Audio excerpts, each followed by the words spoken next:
What's up, everybody, and welcome back to another episode of Brent Watches Babylon 5 for the first time. My name is Brent. I'm watching Babylon 5 for the first time, and you guys are going to be watching me watch Babylon 5 for the first time. In today's episode, Season 3, Episode 8, Messages from Earth. What did I predict this one was going to be? This was the one where I said that I'm sorry, I don't remember her name, Chicky, as nicknamed by my wife, Chicky from a couple episodes ago, Playboy chick. She said in that episode that they were going to replace like the leadership, like there's going to be some political changes, and I think that's what happens in this episode. She makes good on her word. Sheridan is going to be recalled from his position, and that was going to be the catalyst for what at least I've been predicting since our season 2 wrap up, that Babylon 5 is going to break away from Earth Force. I don't know why I feel like that. I just feel like that's where the story is leading, and Jeff seems to think the same thing. So that's what's going on. I've never seen this episode before. We're about to find out how close I am to that, and you guys are going to be here for the journey. So welcome. You guys are awesome. Make sure you join us on Monday when Jeff and I are going to get together and we'll dive deep into this episode, and we'll apply the analytical lens, and we'll have a lot of fun, a lot of laughs, and you guys will laugh at us and maybe at least sometimes laugh with us. While you're here, guys, please subscribe over that way. Subscribe, like, all that stuff. Comment down below. As always, please remember this is a spoiler-free zone. I don't know anything about what happens from this point forward in Babylon 5, and I don't want to know what happens.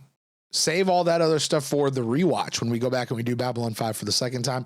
But for now, let's get into Messages from Earth.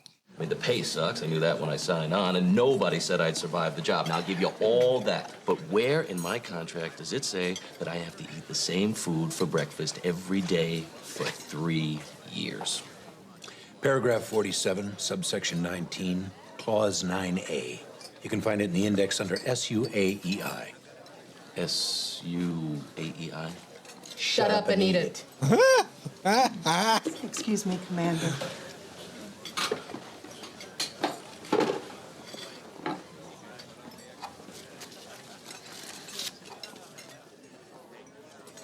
What? It's nothing. I smell bacon and eggs. Get out of here. Do you know how much it costs to bring eggs all the way out here before they spoil? I have tried for years. It can't... Bacon and eggs, definitely. He smells bacon. Wow. Oh. It's... By the way, those scrambled eggs like do that. not look good. I did him a favor. I Sorry. helped get him an identicard so they could use some of the facilities on the station. I make some good He asked some what he good. could do for me in return, and I said, surprise me. She says Marcus. Anchovies. I make some good scrambled eggs. Anything That's not prepackaged. good. I haven't seen a fresh chicken egg in 3 years. Yeah, that was probably made out of a box. Bacon? Forget it. Egg beaters or something. Look, if you want it, it's yours. Oh, no, I wouldn't dream of it. No, go on. Me. Don't mind us. Marcus and Ivanova sitting in a tree. KISSING. After breakfast. Yeah, she's gonna eat all that. Oh dang.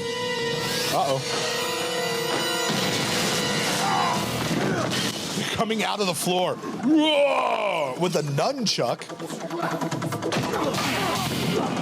They have nunchucks in the future. Okay, Marcus can fight. All right, who's this lady? I like this fight choreography. I really do. It's so much better than Star Trek's fight choreography.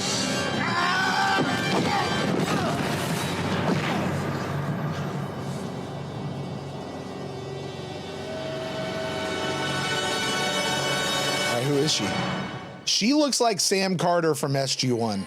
The Babylon Project was our last best hope for peace.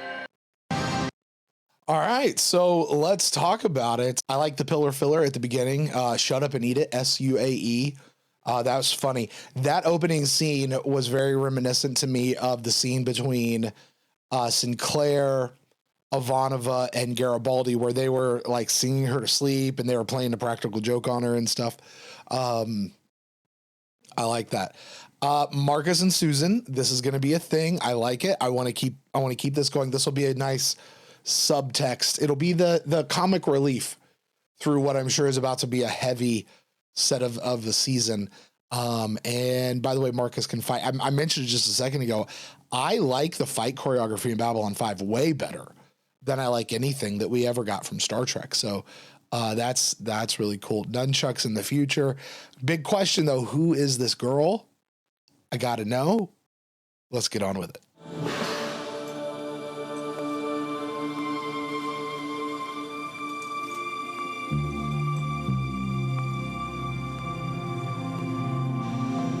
Oh, Jakar's still in jail. I forgot about that. Thought I'd stop. By the way, See how you doing? should not leave that girl with Franklin because Fine. we know what he's going to do. 2 weeks down, 6 to go before I've repaid my debt to society for attacking Mulari. I've taken the opportunity provided by my such a weak incarceration to meditate, to think. Sometimes I even sing. I know. We got a petition. For or against? Based on the sound, they think we're torturing you in here. Sit down, Mr. Garibaldi. You know, a true artist is never appreciated in his own time. Or his own cell block. Yeah. Chief, we need you ASAP. Code 7R. Our new friend says to tell you. The package you've been waiting for has arrived. All right, on my way. I'll check in with you later. Remember Code that 7R. petition. I know what that is.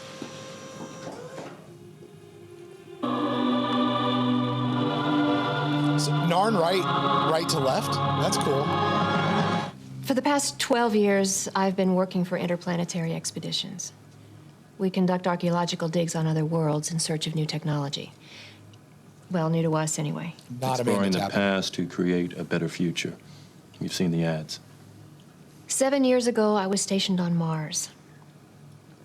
We were always getting false leads on artifacts supposedly buried beneath the Martian soil for thousands of years. Nothing ever came of it. And then one day, our sonic probes picked up something 300 feet beneath the surface of Syria Planum.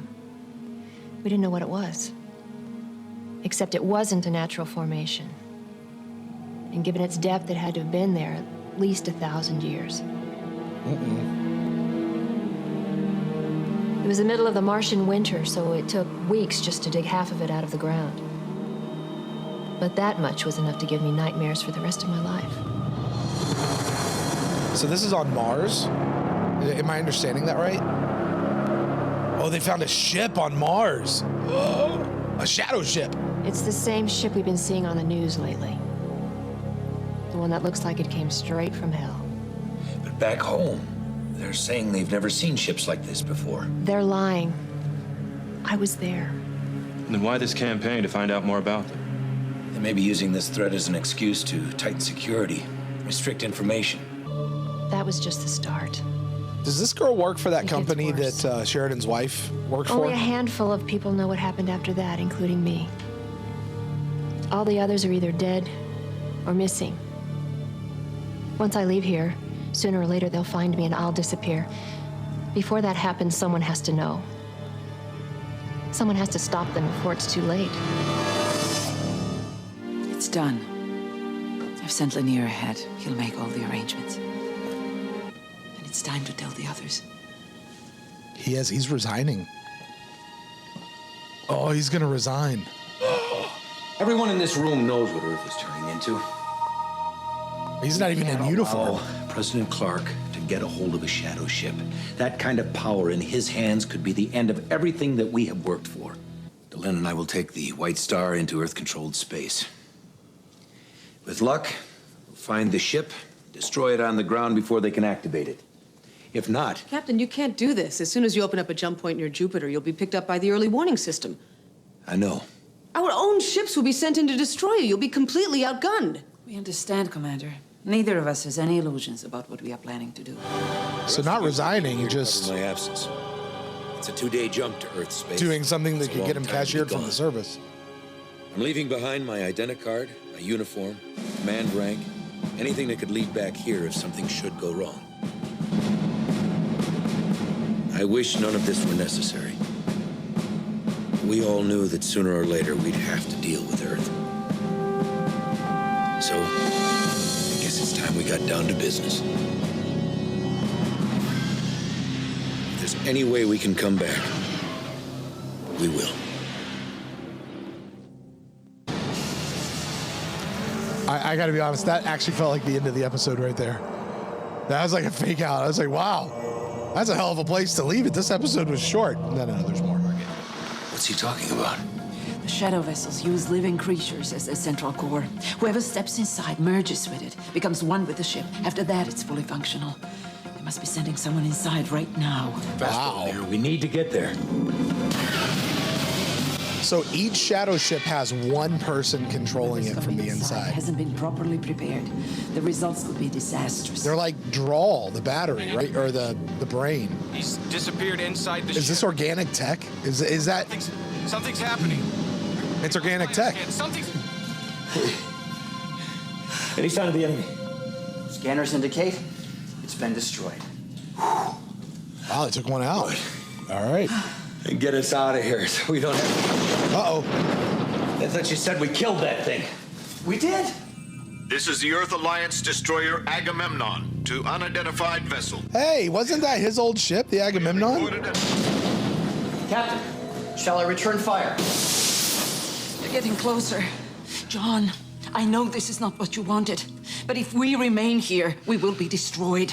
Our only choices are to fight or to surrender. No, we can't surrender. And I won't open fire on my old ship. Then, what do you recommend?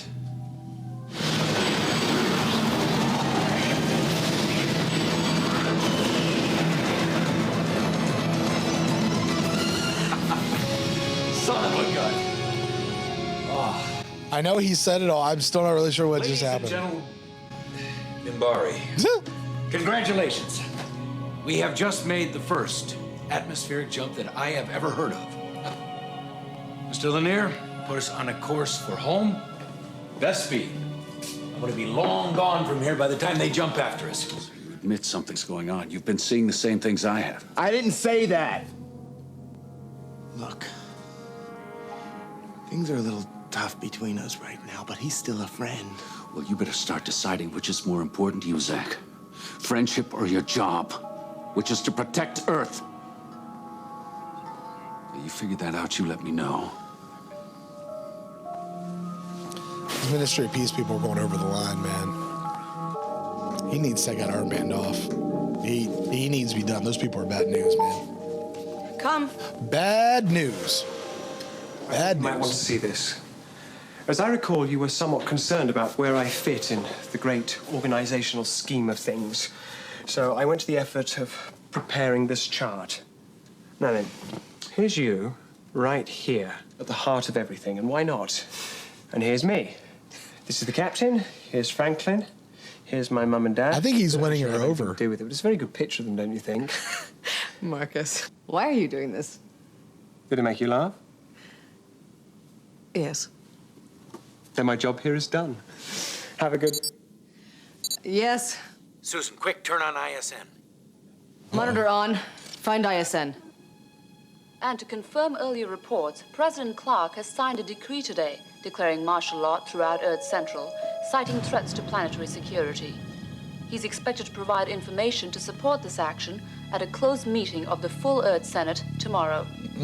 We repeat, Earth is now under martial law. That's not good. Okay. It feels like a lot happened in this episode, but not at the same time. We found out that shadow ships reproduce, that they have a person inside of them that has merged with the ship, like Drawl has with the machine down on Epsilon 3, which I think just goes to show that that machine, that whole deal, organic tech, this is all tying together. Whatever that thing is, Drawl is, that's a first one type situation. Like, this is all coming together. Is Drawl part of the shadows? And then Earth had, I mean, it almost seemed a little bit like an action show, because like Earth got a hold of a ship. So now Sheridan's off to go destroy the ship because Earth can't have the ship. And that was really what was going on. And then there was just the rest of Marcus and Ivanova flirting with each other, Kaniki and Ministry of Peace. I think Kaniki's done. I think this is kind of his last straw. I think they have way overstepped their bounds. He understands that and he is done with them. Earth is now under martial law. I don't know what that means. I don't know what that means for Babylon 5. I didn't quite get the Sheridan being recalled. I think that, I mean, they just declared martial law. They've got to be getting close to breaking away, right? I mean, they've got to. Like, that's just where it's going. So anyway, a lot to think about here. I'm going to have to watch this one again, I think. But anyway, hope you guys enjoyed this episode of Brent Watches. Like I said, please make sure you join me on Monday when Jeff and I will release our main episode. And then we'll be right back here next week with the next episode. Whatever the name of that one is, I have no idea. I'll find out when Jeff and I start recording. So you guys, you're awesome out there. Comment down below. No spoilers. Appreciate that. Subscribe, like, all that sort of stuff. We'll see you next time, guys. Bye.